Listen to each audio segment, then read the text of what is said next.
So confirmation bias is a human tendency.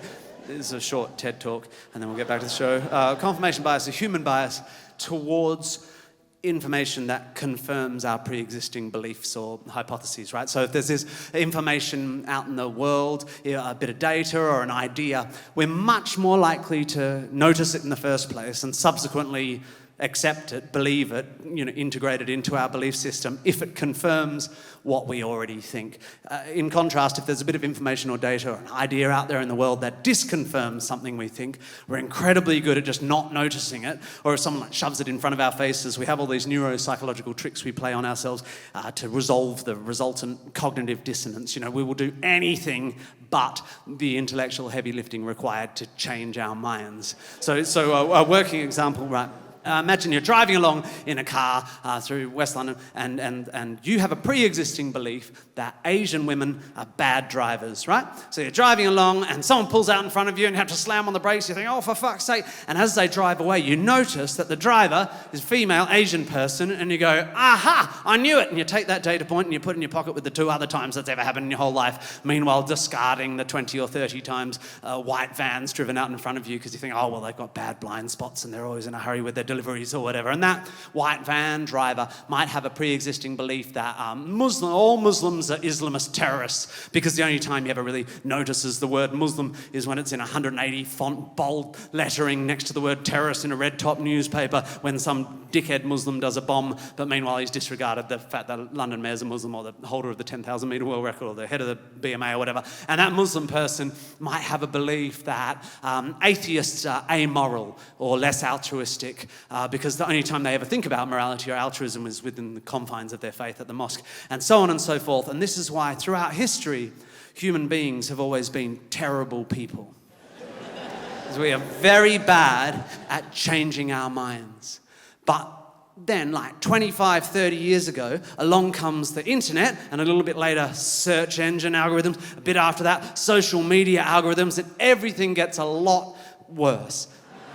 Because social media and search engines are basically confirmation bias robots. Like if you set out to create an AI that did the same error that confirmation bias does, that sends you further down the path you're already down, that makes your thinking more and more binary, you could barely do better than the combination of search engines and social media. And it doesn't matter if you don't have to start with bad intent, you could just be a moderate Republican sitting in Idaho or Iowa, and one day you go to Google and say, hello Google, are the Democrats trying to erode my Second Amendment rights? And 5 clicks later, you're like, oh, so, right, Hillary Clinton and Joe Biden are lizards. Lizard people down from a lizard planet that have come to Earth to start a small business trafficking child sex slaves out of the basement of a pizzeria. Or you could be like a lovely sort of hippie from the southwest of England, and you type into Google one day, mindfulness yoga retreat, Devon, and 5 clicks later you're like, oh wow, I didn't know they're using 5G towers to spread a synthesized novel coronavirus so that Bill Gates can use fake vaccines to inject microchips into our bloodstream so he can track us wherever we go, as if all Bill Gates ever wanted was to find out where to get the best gluten-free banana bread in Totnes. And all of this, both the confirmation bias and its algorithmic equivalent, it all just plays into our tribalism, right? Because we're tribal. Sapiens, we love a tribe. Nationhood is a tribe, England's better than France. Fuck Europe. Yeah, England. And, a city is a community, is a tribe. Oh, London's better than Paris or whatever. And, sports teams are a tribe. My sports team's best. Churches are the tribe. My church is best. Churches are just sports teams, but with mascots who can fly. The point being, it's always been sociologically and evolutionarily advantageous for sapiens to retain the behaviors of their in-group, to retain the beliefs of their tribe. But ever since the internet, since algorithmic editing, it is a fact, not just an instinct, these tribes are getting further and further apart. We're getting more and more binary, and the walls around our belief systems, around the suite of beliefs that we are required to hold if we're to retain membership of our tribe, the walls around them are getting thicker and thicker and harder to penetrate. And it doesn't even matter if the beliefs within your suite of beliefs are internally consistent. They never are. Like, I've lived in America for 4 years, and if you want to be a right-wing conservative, you have to concurrently hold the following beliefs. You have to believe that Jesus is love and lives in your heart, and that people should have unfettered access to semi-automatic weapons. If Jesus came back today, he would be fucking baffled by traffic lights and zips.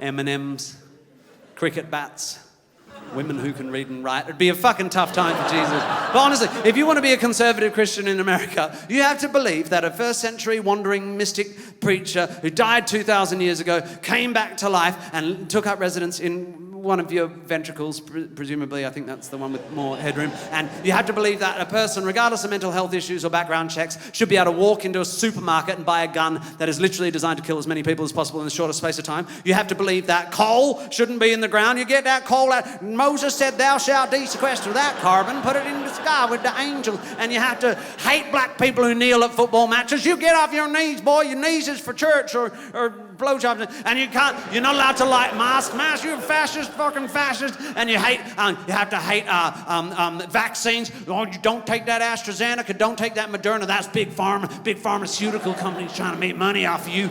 We take ivermectin, because ivermectin's made by fucking elves. And you have to hate dick. You're not allowed to lie dick. If you don't, you can lie dick if you don't got a dick. But if you got a dick and you like a dick, that dicky on dicky make the baby Jesus feel icky. And that's your beliefs, because you're a conservative and you conserve them. And then over here is us mob, the progressives. I presume we are here tonight, broadly speaking, progressives. If you are a right-wing conservative Christian and you stumbled in here tonight expecting the hits of Matilda, I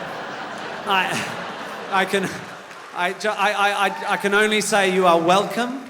This is a broad church, and I hope that at some point during the evening I manage to penetrate you. Well, us progressives, right? So progressives statistically have a higher level of education, a little bit. On average, we're a bit more educated, but are we kinda? Are we fuck? Because modern progressives have decided the way we're going to progress forward into a future of more empathy and understanding for more and more people is to shout fascist, evil fascist at anyone like that side of the line, and then turn to someone inside their own bubble and see if they have a belief that diverges from their own, like 1 degree, and then call them out, publicly shame them on the internet. Oh my God, I can't believe you posted a photo of your pedicure when we're meant to be posting black squares. You're not anti-racist. That means you're a racist, you're part of the white supremacy. And this person, of course, they're now in another bubble, and human nature being human nature, they're defining themselves in opposition to those mob, and then they find someone in their bubble who has a belief that diverges from their own 1 degree. I can't believe you still follow J.K. Rowling on Twitter. Pop! I can't believe you said not all men. Pop! I can't believe you used the F slur in your song. Pop, pop, pop, pop, pop, until the whole fucking progressive movement's just bubbles within bubbles within bubbles, like a fucking aero bar. Like an aero bar snake eating its own fucking tail, like an aero Ouroboros going on its own tail and going, this is disgusting because it's choc mint aero, like, it's like, oh yuck, choc mint. Who puts mint in herbs in chocolate, Nestle, you fucksticks?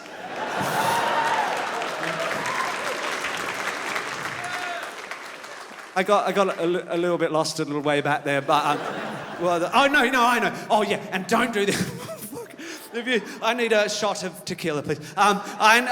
If you're a progressive, I'll get it off you in a minute. If you're a progressive, don't do this. Don't go onto the internet and go, hey, fellow progressives, like maybe we should consider having, a little, just chill out a bit and have a bit of humility and realize that not everyone's had the opportunity to read the books we've read and not everyone's, learnt the lessons that you've learnt. Maybe we should apply the principle of charity and not assume that anyone who disagrees with us has nefarious intent and try and hear the best version of their argument, not the worst. And maybe we just need to, they go, don't you police my tone, you straight white male. Check your privilege. And I go, fuck, you're absolutely right. I'm sorry. I'll check my privilege. So I go and check my privilege, which I keep in my library on a mahogany shelf in between my BMW keys and a large Fortnum and Mason's tin of $50 notes. And I come back and I say, I checked my privilege and you're still fucking wrong. Because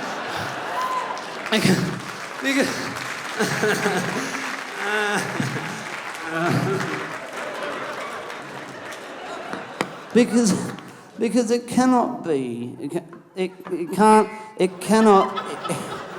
cannot be, can it? If the intention of progressives, which I assume it is to progress forward into a future of more empathy and understanding for more and more people, it cannot be, can it, that the primary mechanism by which we're going to make that progress is the suppression of empathy and understanding for anyone who doesn't align with our beliefs. It cannot be that unmitigated expression of furious outrage will somehow alchemize into a future in peace and love. And of course, there's something to be discussed about the justification. Of course, there's many, many reasons to be righteously furious. I'm a straight, white, cisgendered male, and I could be furious about 700 things before any given breakfast, but it doesn't fucking matter if it's not helping. And it's not helping because our tribes are getting further and further apart. And then the point is, it's very hard to change people's minds. But we got there. But it is not impossible. However, one thing is 100% certain. If you tell someone that they're a fascist and publicly shame them on the internet for what they believe, you've lost them. You have prioritized your need to express your outrage, and if we're honest, more often than not, signal your virtue over the possibility that you could utilize your educational privilege to reach across this algorithmic chasm. And if you're sitting there thinking, this is a bit rich coming from you, Minchin, you've literally made a living getting on stage for 2 hours a night and shouting whatever comes into your fat ginger head, I'll say to you, that is because I am a hypocrite.